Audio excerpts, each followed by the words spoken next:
Thank you.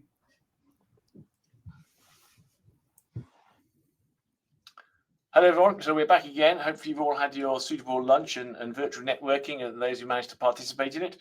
It's now 1:20, so we'll crack on with the afternoon schedule, and I'm pleased to say we have Greg Hammond here, who's from Acteon, and he's going to be talking to us about Geo-services and facilitating digital delivery of survey and inspection campaigns. Greg, over to you. Many thanks, John. Thank you very much. Hello everyone. I hope you're all well this afternoon.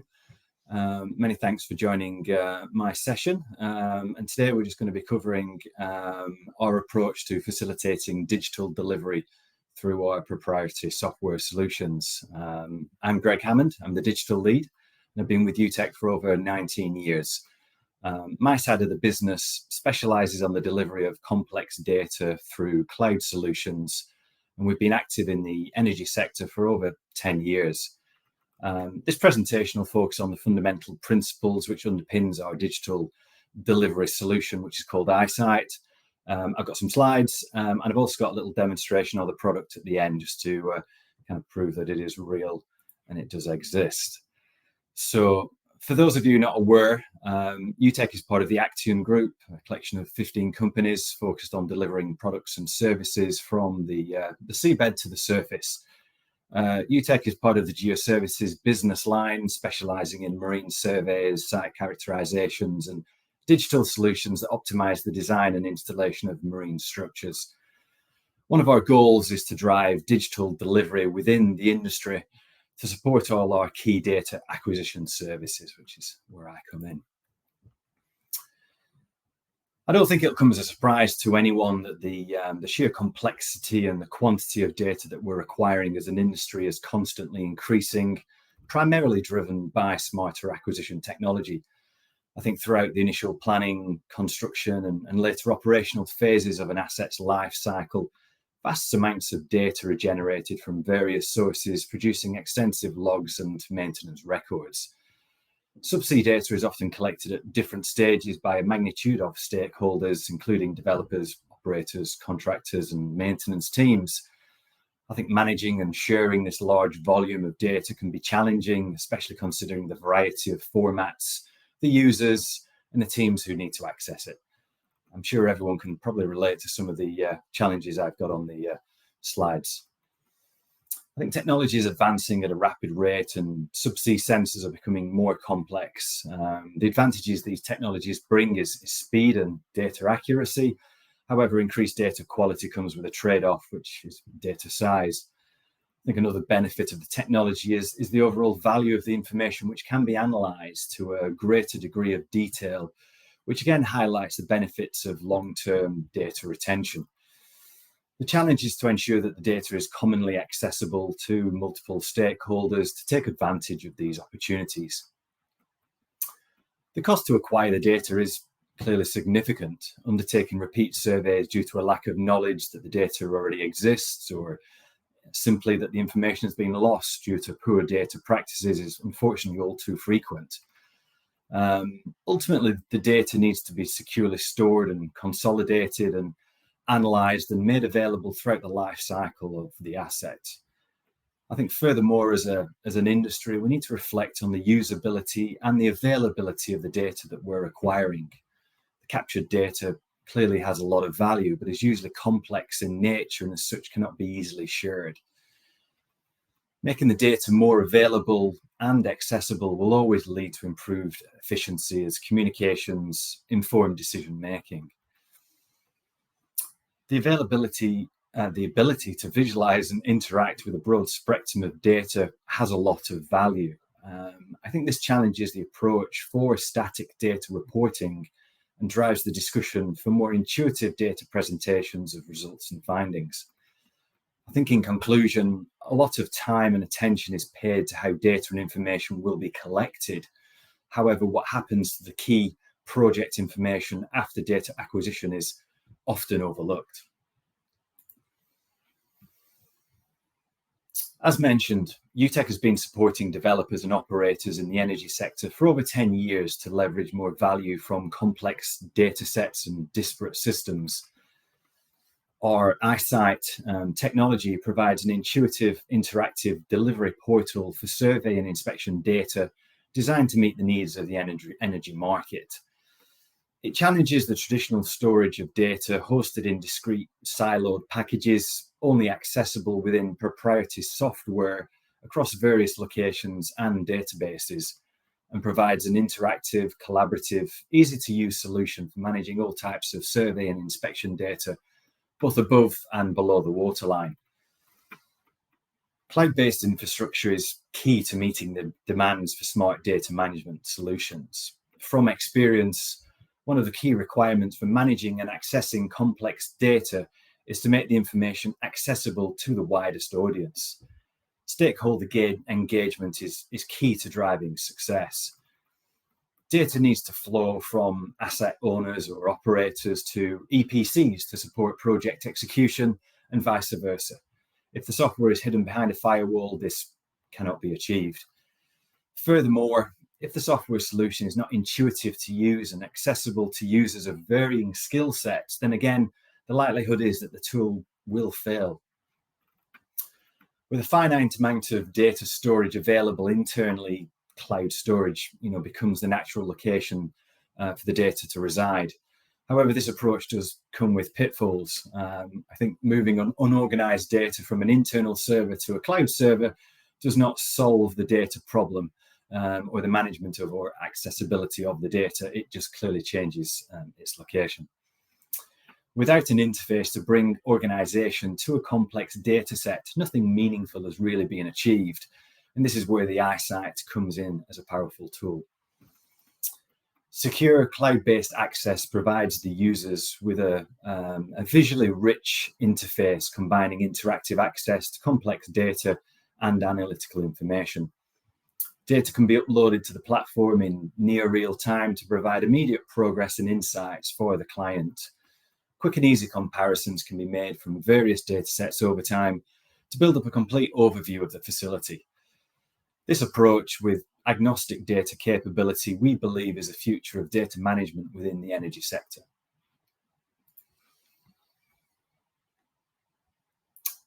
The transfer of deliverables digitally is an area of both focus and, I believe, education. Our industry, like many, is focused on standardized reporting structures, which ultimately leads to the need for vast amounts of hardware and hard drives. Providing single point delivery systems will ultimately result in data loss or lack of engagement to the wider stakeholders. The management of data over the lifetime of an asset is always an area which is seldomly considered in depth. The ability to report in a more interactive way through cloud-based solutions will generate far wider opportunities to review trend analysis, compare data or assets over time to better understand change. This will ultimately lead to more predictive, cost-effective inspections and maintenance campaigns as one notable advantage. I think our focus at UTEC is to connect the disparate systems and databases into a holistic visual experience, allowing the user to drill down to review all supporting inspection information, be that survey sensor data, media, or event reporting. This approach provides greater collaboration to both understand the root cause of the problem and facilitates discussions between stakeholders to address the remediation.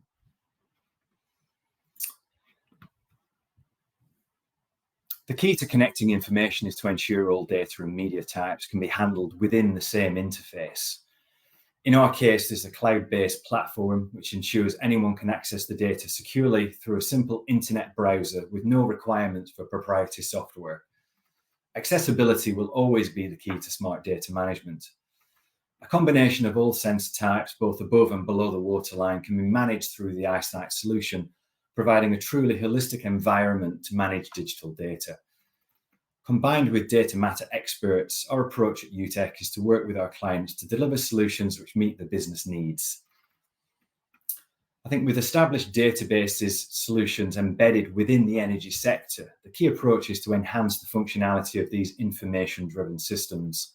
The linking of maintenance databases to physical assets, for example, supports a greater understanding of how to approach the ultimate rectification of any item. The use of APIs is the easiest way to share information between systems, allowing change from one program to be reflected within another.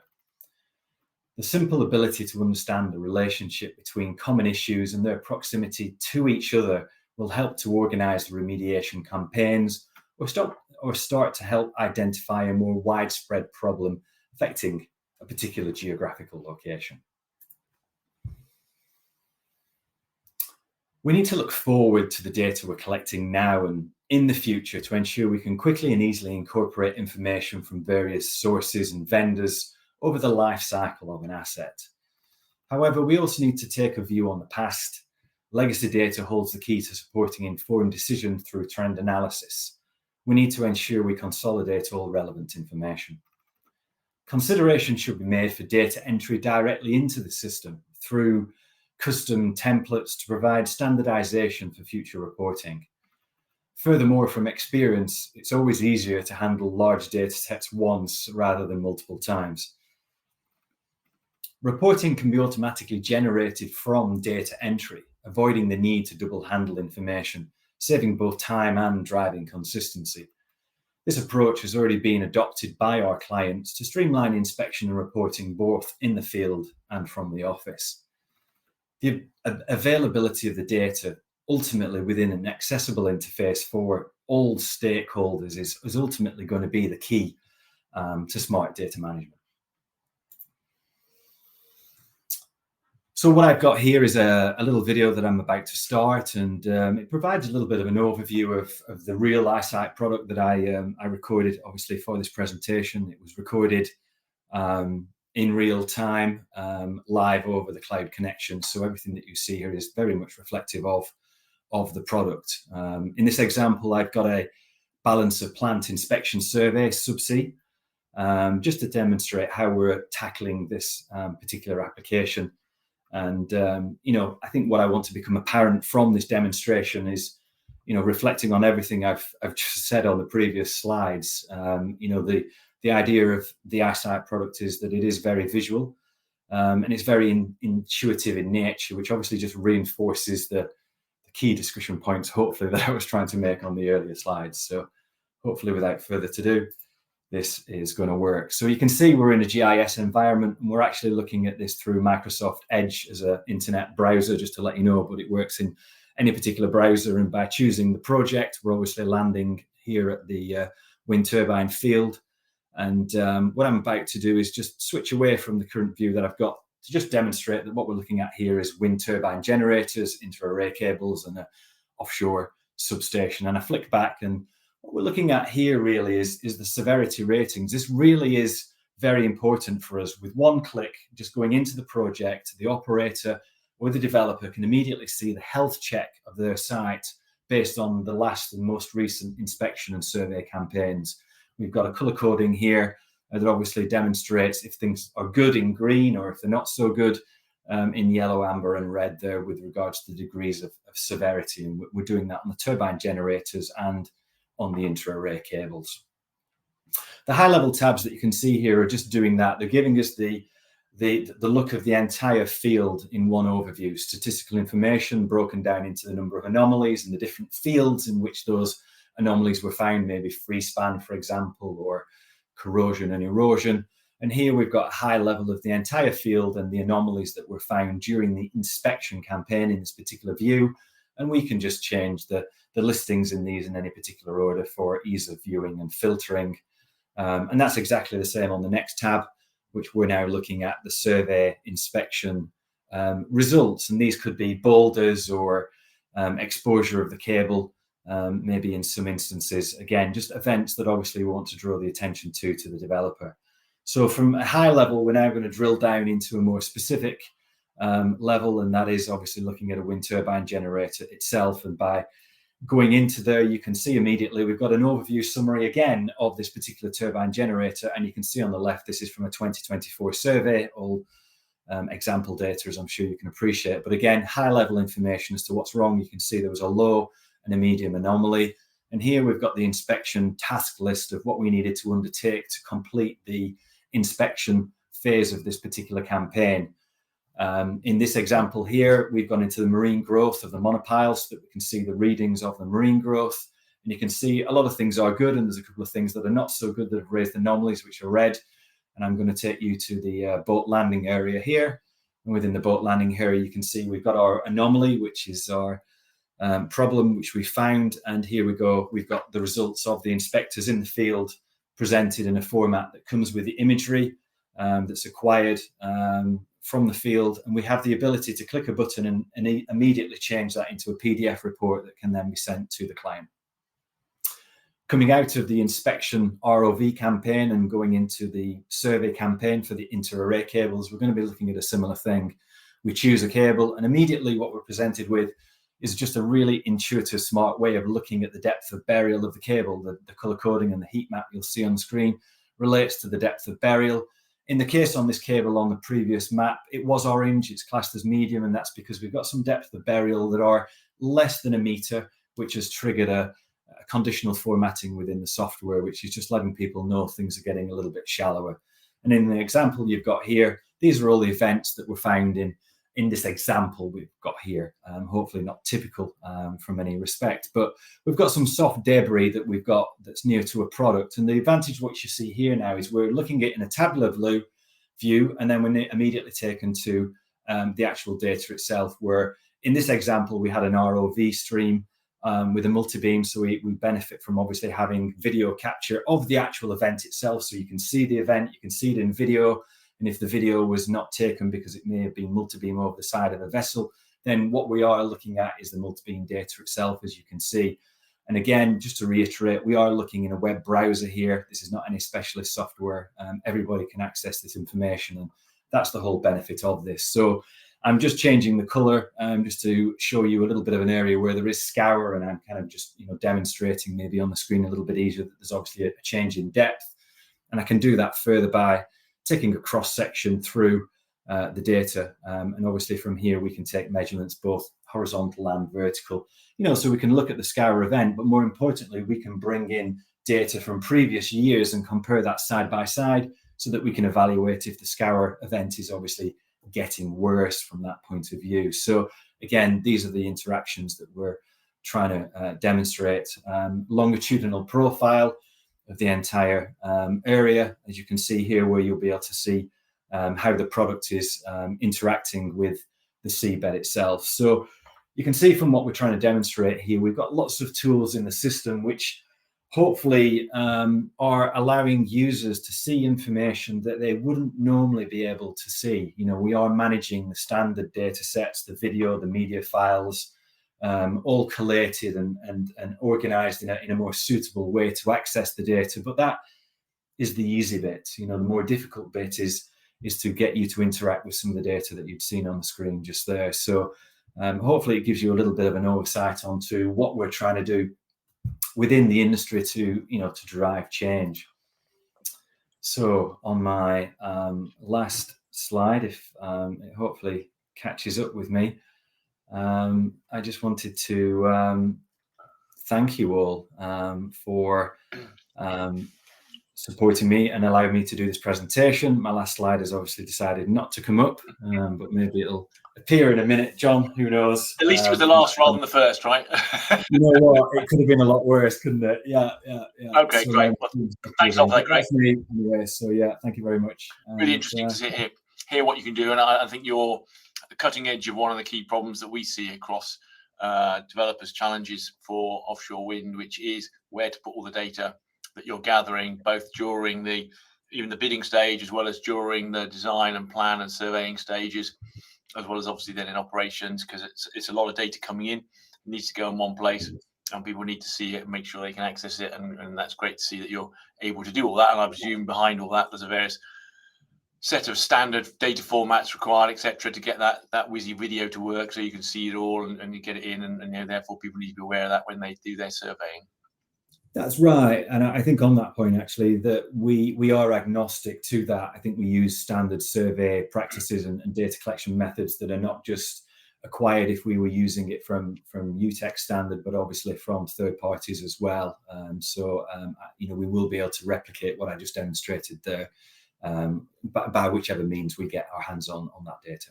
Yeah, no, sure. I thought that'd be the case. And obviously you cover both the surveying stages and also the operation stages. And I noticed, obviously one of the challenges is reconciling the data in here with the data that's in the CMMS in the operation stage, because obviously, linking those two together in some form so that you can see exactly what's happened to each of those assets, so that when you're inspecting that cable or you're inspecting that foundation or whatever it turns out to be, it's gathered and stored in there. Do you have therefore ready APIs to connect to the CMS systems and things? We do indeed, yeah. That's one of the things we tend to do quite a lot of. I think our heritage is on more topside assets, traditionally platforms and such like, and we're finding there's a lot more common trend now within the industry that the operators want to connect their database systems that, like you mentioned there, to a more visual solution, so that they can then get the best of both worlds. They can actually go and see the problem physically face to face by taking a virtual tour of it, and API ready is exactly what we are. And I think what you said there is quite key. We don't want to be reinventing the wheel or duplicating information. We want the information to flow from the operator down through to our system via API, so everybody can see the latest information, and we can do that back the way as well, so they could be within their native systems and they could open up some of the windows that were in the video file there as well. Yeah, no, that makes sense. And if anybody else got any questions, then by all means put them in the Q&A box, and we can ask Greg them now while he's live. In the meantime, though, there's a couple of other questions for you. Can you provide examples of how iSight Subsea has been successfully implemented in real-world scenarios to improve decision making and operational efficiency? Yeah, I think as a business, I think I'd obviously touched on the fact that UTEC is very committed to going down this road. I think we feel it's a key value add in our service, a bit of a USP, and we're kind of very keen to kind of drive that forward. And we've just recently finished a balance of plant campaign this year, where we are delivering all of the survey results and information basically through the product, and I think that's been a real success story for us. We are still in the process of finalizing that, so the feedback is kind of coming through, but I think internally we're very happy with how the product's performing and how we're able to generate the data a lot faster and report on it quicker, which is, I guess, what I touched on a little bit in the presentation there. And I think that initial feedback from our clients is very positive as well, and I think that's positive in programs here and now. And I think what we want to do as well is obviously look at legacy data, as we touched on, and see if we can kind of consolidate a lot of that to help operators better understand their assets for management and maintenance going forward. Yeah, so people can contract you both to do the surveying and to buy the tool to store all the data from all the surveying they do as well. Yeah, that's right. We can be greedy and say we'd like both, but we aren't joined at the hip either. From that point of view, we do recognise that as a solution, we're happy to provide one service or the other, if you know what I mean, to help operators and developers manage information more smartly. Okay, and can you just explain one thing, because your software product is called iSight.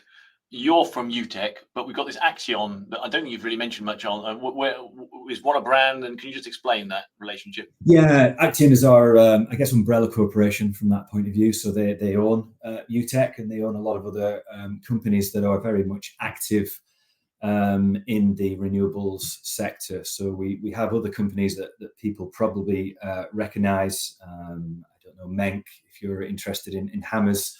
And LDD for boring the holes. So we have lots of information and lots of companies that can do anything from the geophys and the geotechnical and the analysis of the seabed through to the planning and the development of the foundations with Intermore and people like that, through to the engineering side of the analysis, through to then the installation, drilling the holes, big hammers to knock things in and things like that. So we've got quite a nice turnkey of companies that are within the Acteon group. Okay, great. All right, brilliant. Well, thanks a lot for that, Greg. And any other questions, I'm sure Greg will be happy to answer them. Are you at Hamburg in a few weeks' time? Yeah, my last slide was going to maybe just leverage that point. So yeah, we are exhibiting there. So thanks for mentioning that. So yeah, we will be there. So by all means, come along and speak to us about obviously the services I've mentioned here, or some of the others from our parent company as well. No, okay, great. All right, thanks a lot then, Greg. Okay. Move on to the Thanks next very much. All right. Cheers.